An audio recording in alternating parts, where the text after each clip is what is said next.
నమస్తే ఆంధ్రప్రభకి స్వాగతం. నేను ప్రియా కౌశిక్.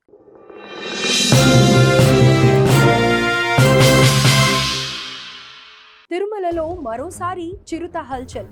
మొదటి ఘాట్ రోడ్డులో కనిపించిన చిరుత, పిట్టగోడపై పరుగులు తీసిన చిరుత, తీవ్ర భయాందోళనలో భక్తులు. సోషల్ మీడియాలో వైరల్ గా చిరుత సంచారం వీడియో.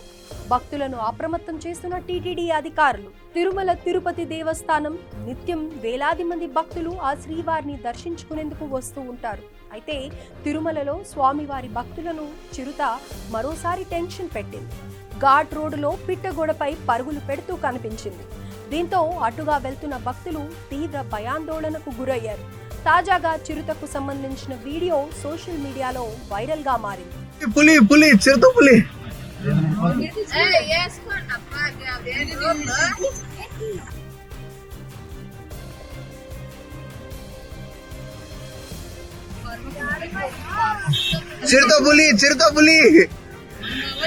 హాయ్ గాయ్స్, చిరుతపులి చూడండి కొండపైన రియల్ గా.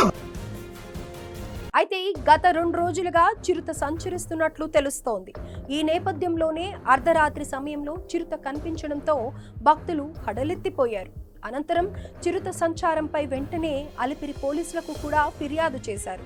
ఈ నేపథ్యంలో రంగంలోకి దిగిన టీటీడీ అటవీ శాఖ అధికారులు కూడా చిరుత సంచారంపై నిఘా పెట్టారు. అలాగే అటువైపుగా వెళ్తున్న వాహనదారులను అలర్ట్ చేశారు. మరోవైపు అలిపిరి మెట్ల మార్గంలో కూడా భక్తులను గుంపులుగా పంపిస్తున్నారు అధికారులు. వారితో పాటు సెక్యూరిటీ గార్డ్ కూడా ఉండేలా ఏర్పాటు చేశారు. మెగా ఫోన్ కూడా అందుబాటులో ఉంచారు. చిరుత సంచారం నేపథ్యంలో ఈ ముందస్తు జాగ్రత్తలు తీసుకున్నారు టీటీడీ అధికారులు.